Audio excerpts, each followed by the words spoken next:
샬롬, 반갑습니다. 김일희 목사입니다. 오늘도 이 자리에 오신 여러분들 사랑합니다. 제가 첫 시간에 하나님이 제게 만나게 해주신 분들 중에 예수님이 일상생활에 함께 하시는 것을 경험하신 분들이 많다고 그분들을 소개해 드린다고 했었는데요. 오늘 서연자매의 사연을 여러분께 말씀드리려고 합니다. 제가 서연자매를 처음 만난 것은 정확히 1년 전이었습니다.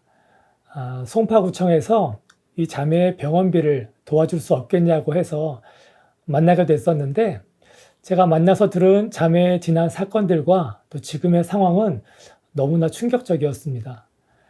자매는 아빠와 엄마를 너무 사랑했었는데 두 분이 질병으로 연이어서 돌아가시게 되자 너무 큰 시리에 빠졌고 또 우울증이 아주 극심해져서 더 이상 살아갈 이유를 찾지 못해서 빙초산을 마시고 음독 자살을 시도했습니다.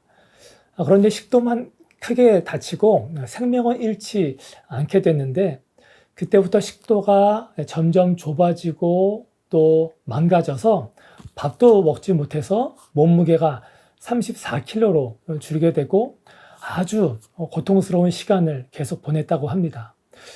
다시 6개월 뒤에는 너무 자신의 이 상태가 고통스러워서 더 강한 빙초산이라는 것을 마시고 또다시 음독 자살을 시도했는데 이번에도 생명을 잃지 않게 되었다고 합니다.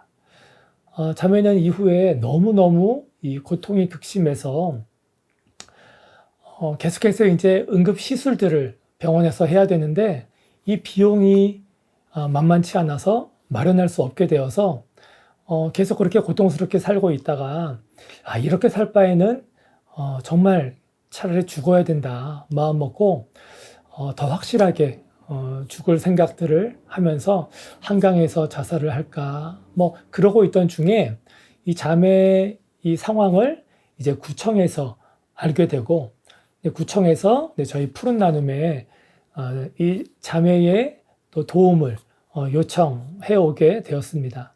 그래서 제가 작년 3월 달에 서연자매를 처음으로 만나게 됐습니다.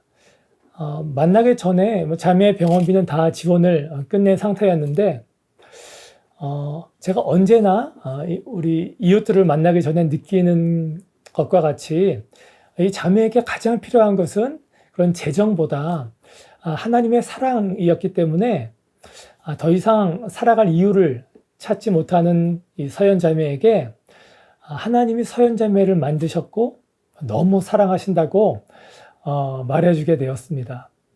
그리고 이 만남도 우연이 아니고 또 자매가 2번의 극단적인 이런 자살 시도를 했음에도 불구하고 목숨을 건지게 하신 것도 하나님이 하신 일이라고 말해주었습니다. 자매와 아주 오랫동안 또 서로의 삶을 또 말하고 또 저의 간증도 나누었고, 마지막에는 서연자매를 살리시기 위해서 하나님은 하나밖에 없는 아들인 예수님을 십자가에서 죽게 하실 정도로 서연자매의 생명은 너무나 소중한 거라고 말해 주었습니다.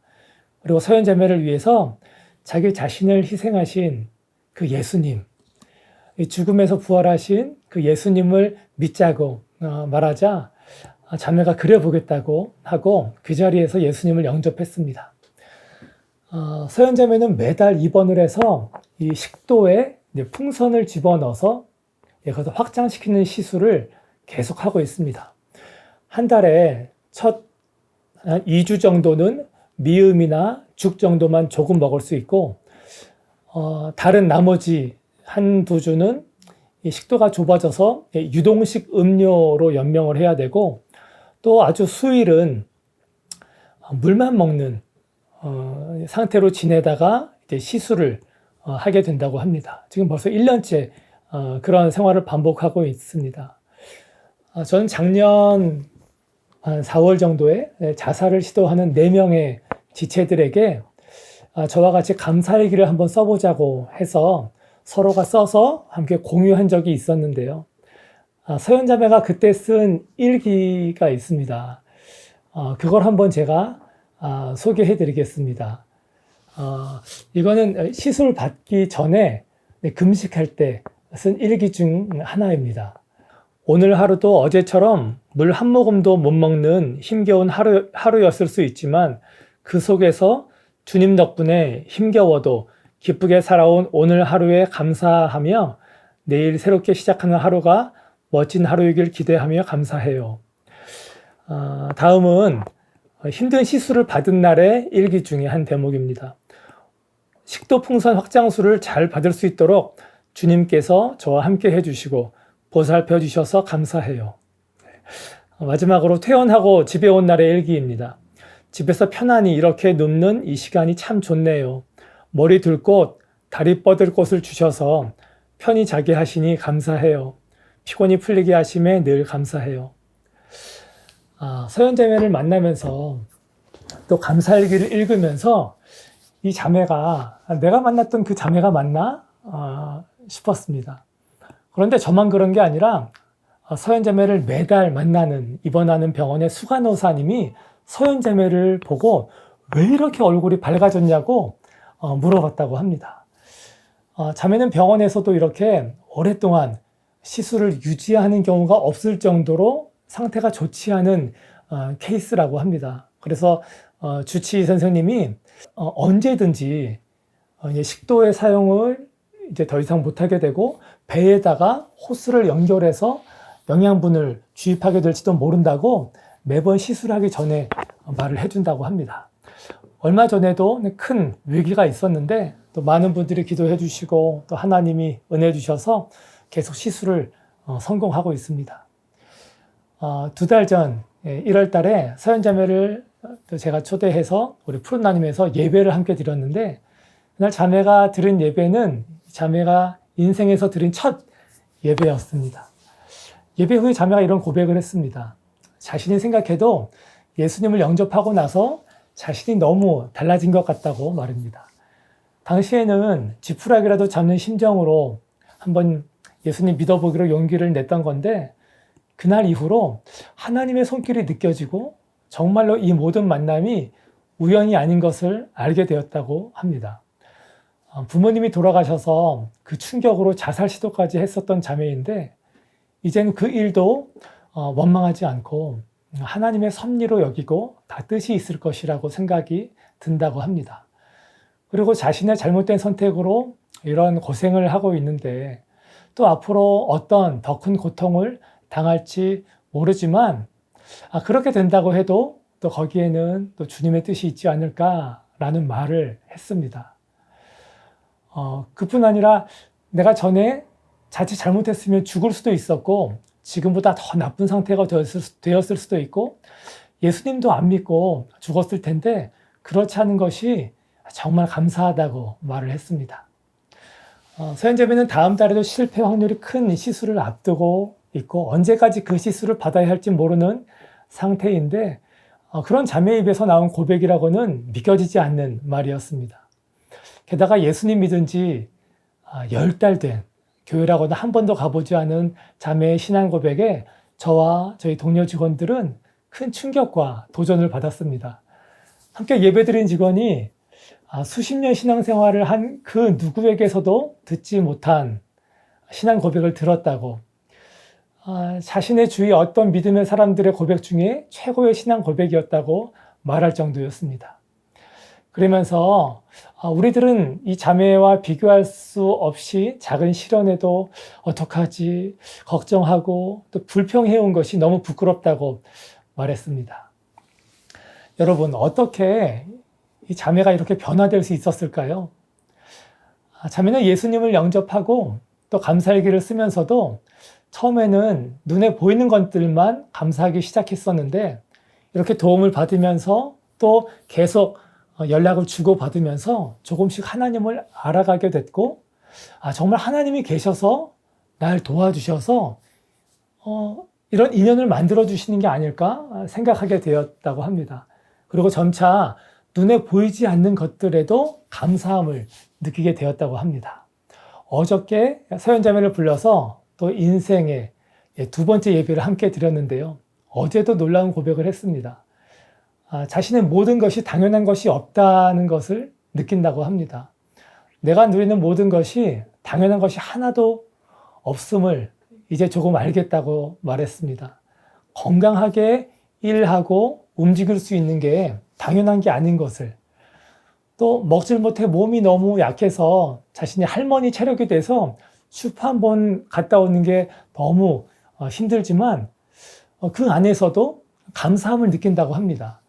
자신이 아프지 않아야 하고 또 빨리 나아야 하는 게 당연한 게 아니고, 또 자기가 아픈 것도 전과 같이 불평할 게 아니라 그 안에서 또 활력을 찾고 감사하면서 지내고 있다고 말합니다.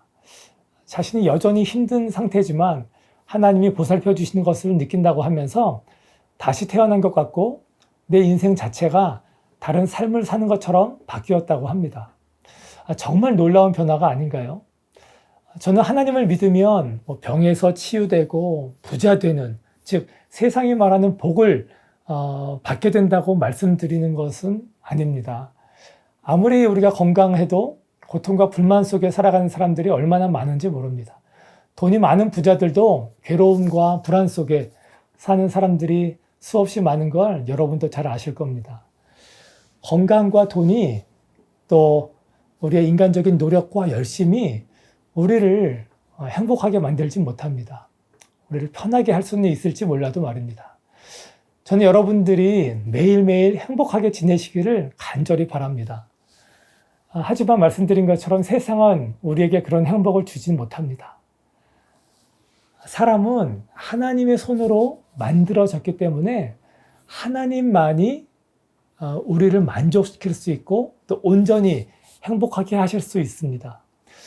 성경 말씀 한 절 읽겠습니다. 여호와가 너를 항상 인도하여 메마른 곳에서도 내 영혼을 만족하게 하며 내 뼈를 견고하게 하리니 너는 물된 동산 같겠고 물이 끊어지지 않은 샘 같을 것이라. 아멘. 저는 사랑하는 여러분 한 분 한 분이 우리의 삶에 항상 함께 하시며 또 저와 여러분의 모든 사정을 다 아시는 그 하나님을 만남으로 말미암아 여러분의 일상이 늘 평안하시고 또 만족스러운 하루를 살아가시기를 간절히 축복합니다. 오늘 여러분께 함께 나누고 싶은 기도 제목은 조금 전에 말씀드린 서연 자매에 관한 기도입니다. 서연 자매가 이 하나님의 은혜로 이 식도의 기능이 온전히 회복될 수 있도록 기도해 주시면 좋겠습니다. 의학적으로는 불가능하다고 하지만 또 하나님이 도와주시길 같이 기도 부탁드립니다. 오늘 제가 또 기도하면서 이 시간을 마무리하도록 하겠습니다. 하나님, 은혜를 감사합니다. 오늘도 이 시간을 통해서 또 하나님이 사랑하는 한 분 한 분에게 또 하나님의 마음과 사랑을 전할 수 있어서 감사합니다. 하나님, 또 이 영상을 보시는 분들 중에 질병으로 또 가난으로 또 여러 가지 또 고난 가운데 있는 분들이 많이 계십니다. 서연자매에게 찾아가신 그 하나님, 모든 분들에게도 찾아가셔서 하나님이 또 은혜를 주시고 위로해 주시고 또 함께하여 주시길 간절히 기도합니다. 그래서 서연자매와 같은 그런 감사의 고백할 수 있는 모든 분들 될 수 있도록 도와주시옵소서. 이 모든 말씀을 예수님 이름 받들어 간절히 기도합니다. 아멘. 오늘도 함께 해주신 모든 분들께 감사드립니다. 이제 시작한 지 얼마 안 돼서 서투른 게 참 많이 있습니다. 여러분 또 저를 위해서 또 함께 이 방송 영상을 또 보시는 다른 이웃들 위해서, 고난 가운데 있는 이웃들 위해서 함께 기도해 주시고 또 여러분의 남은 하루도 오늘 나눈 말씀 또 생각하시면서 하나님 한번 생각해 보시고 또 작은 것에서도 감사하시고 또 기뻐하시며 평안하시길, 샬롬 하시길 간절히 바라고 또 여러분을 위해 저 역시 기도하겠습니다. 여러분 사랑합니다. 축복합니다. 샬롬.